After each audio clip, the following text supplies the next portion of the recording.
अगर article 370 permanent कर दिया जाए तब क्या होगा? तब उसे हटाने का कोई तरीका होगा? सुप्रीम कोर्ट में दूसरे दिन की सुनवाई की कुछ खास बातें हैं, चलिए शुरू करते हैं। Supreme court hearing on article 370-2 संविधान के अनुच्छेद 370 के तहत जम्मू कश्मीर को मिले विशेष दर्ज को खत्म करने को चुनौती देने वाली याचिकाओं पर सुप्रीम कोर्ट में गुरुवार को लगातार दूसरे दिन सुनवाई हुई। इस दौरान शीर्ष अदालत ने पूछा कि जम्मू कश्मीर की संविधान सभा नहीं है तो क्या आर्टिकल 370 को हटाया ही नहीं जा सकता है। सुप्रीम कोर्ट में गुरुवार को लगातार दूसरे दिन आर्टिकल 370 पर हुई सुनवाई। सुनवाई के दौरान सुप्रीम कोर्ट ने पूछा कि आर्टिकल 370 को हटाने का कोई तो प्रावधान होगा, उसे छुआ नहीं जा सकता है कि दलील मान ली गई। अब तो बेसिक स्ट्रक्चर से परे एक नई कैटेगरी सुप्रीम कोर्ट। अब 8 अगस्त को होगी मामले की अगली सुनवाई। 2019 में केंद्र ने निष्प्रभावी भाव से किया था आर्टिकल 370। सुप्रीम कोर्ट ने गुरुवार को पूछा कि क्या जम्मू कश्मीर के लोगों के चाहने पर भी अनुच्छेद 370 को निष्प्रभावी करने की कोई व्यवस्था नहीं है। न्यायालय ने हैरानी जताई कि यदि अब निरस्त किए जा चुके प्रावधान को नहीं छुआ जा सकता है तो क्या यह संविधान के मूल ढांचे से परे एक नई श्रेणी बनाने के बराबर नहीं होगा।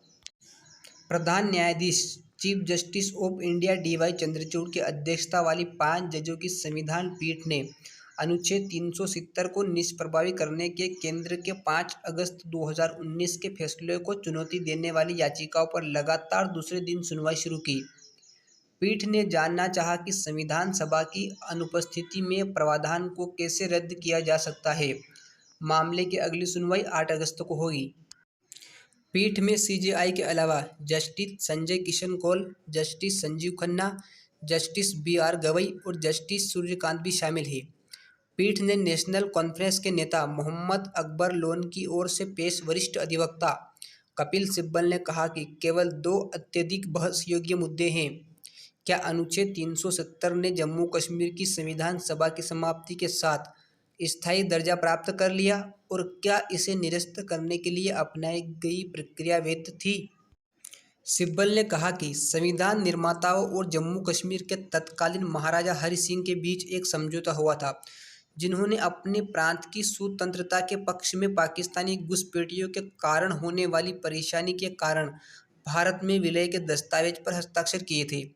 उन्होंने कहा है कि इसके लिए अनुच्छेद 370 की व्यवस्था की गई है और अब इसे निरस्त करने के लिए कोई प्रक्रिया नहीं अपनाई जा सकती है। न्यायमूर्ति कौल ने सिब्बल से कहा, संविधान एक जीवंत दस्तावेज है और यह स्थिर नहीं है। क्या आप कह सकते हैं कि इस अनुच्छेद 370 बदलने की कोई व्यवस्था नहीं है? ऐसे में जब हर कोई इसे बदलना चाहता है तब आप कह रहे हैं कि इसे बदला नहीं जा सकता है, भले ही पूरा कश्मीर ऐसा चाहे। न्यायमूर्ति कौल के विचारों का समर्थन करते हुए प्रधान न्यायाधीश ने सिब्बल से पूछा, क्या संसद अनुच्छेद 368 के तहत संविधान में संशोधन करने की शक्ति रखते हुए अनुच्छेद 370 को नहीं बदल सकती है या निष्प्रभावी नहीं कर सकती है क्या? CJI चंद्रचूड़ ने कहा, आप कह रहे हैं कि संविधान का एक प्रावधान है जो संविधान की संशोधन शक्तियों से परे है। इसलिए यदि हम आपकी हर बात स्वीकार करते हैं तो हम संविधान की मूल संरचना से अलग एक नई श्रेणी बनेगी। शीर्ष अदालत ने 1973 के ऐतिहासिक केशवानंद भारती फैसले में संविधान के मूल ढांचे का सिद्धांत दिया था और माना था कि लोकतंत्र, धर्मनिरपेक्षता, संघवाद और कानून के शासन जैसी कुछ मूलभूत विशेषताओं को संसद के जरिए संशोधित नहीं किया जा सकता है।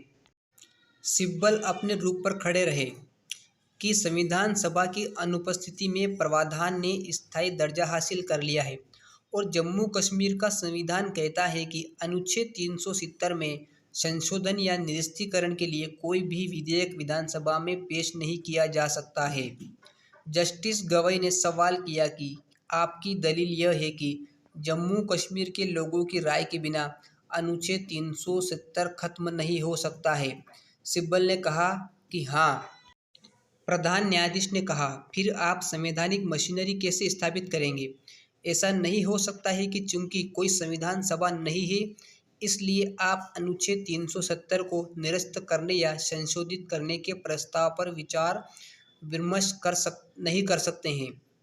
मामले में सुनवाई 8 अगस्त को फिर से शुरू होगी। उच्चतम न्यायालय ने बुधवार को पूछा था कि जम्मू कश्मीर में अनुच्छेद 370 को हटाने की सिफारिश कौन कर सकता है, जब वहां कोई संविधान सभा मौजूद ही नहीं है।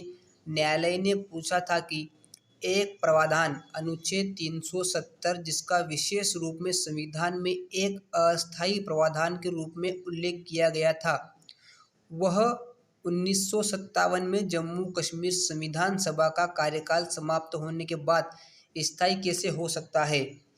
अब देखना यह है कि 8 अगस्त को क्या सुनवाई होती है फिर से, और क्या सुप्रीम कोर्ट का फैसला आता है। तब तक बने रहिए।